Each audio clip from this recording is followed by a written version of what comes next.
دیکھیے نا ابلیس کتنا بڑا عبادت گزار، ذرا اس کی عبادتوں کو کیلکولیٹ کرنے کی کوشش کریں تو عقل حیران ہو جاتی ہے کہ اس نے کتنے ہزار سال عبادت کی، لیکن میرے بیچ اسلامی بھائیوں انجام کیا ہوا؟ اس کی ساری عبادتیں غارت اور اکارت ہو گئیں اور وہ دونوں جہانوں میں ملعون ہو کر عذاب جہنم کا حقدار بن گیا، کیونکہ اس کو اپنی عبادتوں پر اور بلندی درجات پر غرور تھا نا، تکبر تھا، مگر وہ اپنے انجام سے اور خاتمے سے بے خبر اور غافل۔ ابلیس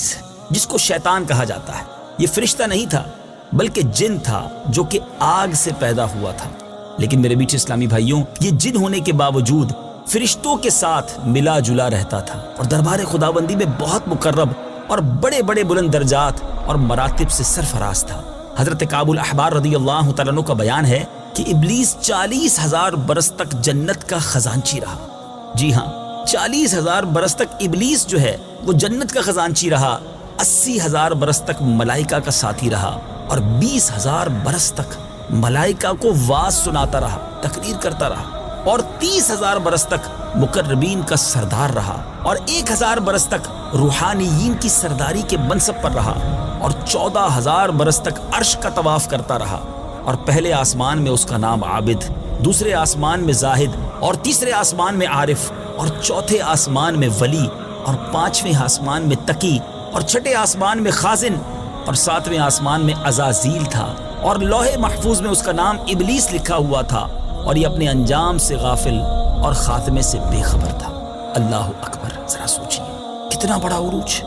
جنت کا خزانچی، فرشتوں کو واعظ دینے والا، اور ساتوں آسمان پہ اس کے مختلف نام ہیں،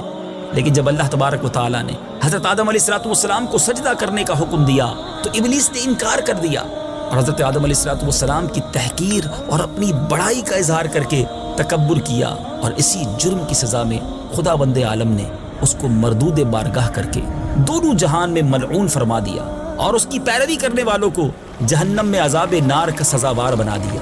ابلیس کو اس عروج سے زوال کیسے ملا، اس واقعے کو قرآن میں کس انداز سے بیان کیا گیا ہے؟ اللہ نے فرمایا، جب میں نے تجھے حکم دیا تھا تو تجھے سجدہ کرنے سے کس چیز نے روکا؟ ابلیس نے کہا، میں اس سے بہتر ہوں، تو نے مجھے آگ سے بنایا،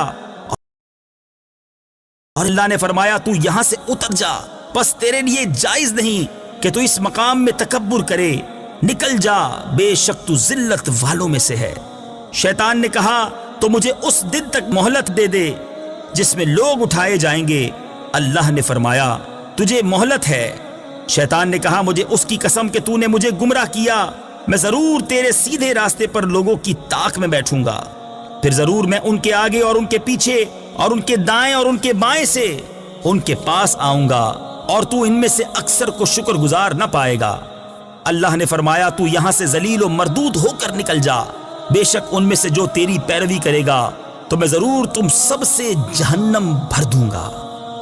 اے میرے بیچ اسلامی بھائیوں، قرآن مجید کے اس عجیب واقعے میں عبرتوں اور نصیحتوں کی بڑی بڑی درخشندہ اور تابندہ تجلیاں ہیں، اس لیے کہ اس واقعے کو خداوند قدوس نے مختلف الفاظ میں اور متعدد طرز بیان کے ساتھ قرآن مجید کے 7 مقامات پر بیان فرمایا۔ جی ہاں، یہ واقعہ قرآن پاک میں 7 مقامات پر الگ الگ انداز سے موجود ہے، یعنی سورہ بقرہ، سورہ اعراف، سورہ حجر، سورہ بنی اسرائیل، سورہ کہف اور سورہ طٰہٰ اور سورہ صاد میں اس دل ہلا دینے والے واقعے کا تذکرہ مذکور ہے۔ اے میرے میٹھے اسلامی بھائیوں، اس واقعے سے مجھے اور آپ کو کیا درس ملتا ہے؟ پہلا درس تو یہ ملتا ہے کہ کبھی ہرگز اپنی عبادتوں، اپنی نیکیوں پر گھمنڈ اور غرور نہیں کرنا چاہیے،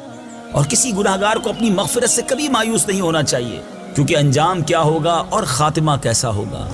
عام بندوں کو اس کی کوئی خبر نہیں، اور نجات اور فلاح کا دار و مدار در حقیقت خاتمہ بالخیر پر ہی ہے۔ بڑے سے بڑا عابد اگر اس کا خاتمہ بالخیر نہ ہو تو وہ جہنمی ہوگا، اور بڑے سے بڑا گناہگار اگر اس کا خاتمہ بالخیر ہو گیا تو وہ جنتی ہوگا۔ حدیث پاک میں آتا ہے کہ ایک بندہ اہل جہنم کے اعمال کرتا رہتا ہے حالانکہ وہ جنتی ہوتا ہے، اور ایک بندہ اہل جنت کے عمل کرتا رہتا ہے حالانکہ وہ جہنمی ہوتا ہے۔ انما الاعمال بالخواتیم، یعنی اعمال کا اعتبار خاتموں پر ہے۔ کاش مجھے اور آپ کو اپنے ایمان کی حفاظت کی فکر ہو جائے۔ اے میرے میٹھے اسلامی بھائیوں، کبھی اپنی عبادتوں پر، کبھی اللہ تبارک و تعالیٰ کی کرم سے کوئی نیکی ہو بھی جائے نا، اس پر تکبر نہیں کرنا چاہیے، اپنے آپ کو لوگوں سے اچھا نہیں سمجھنا چاہیے، میں سب سے برا ہوں،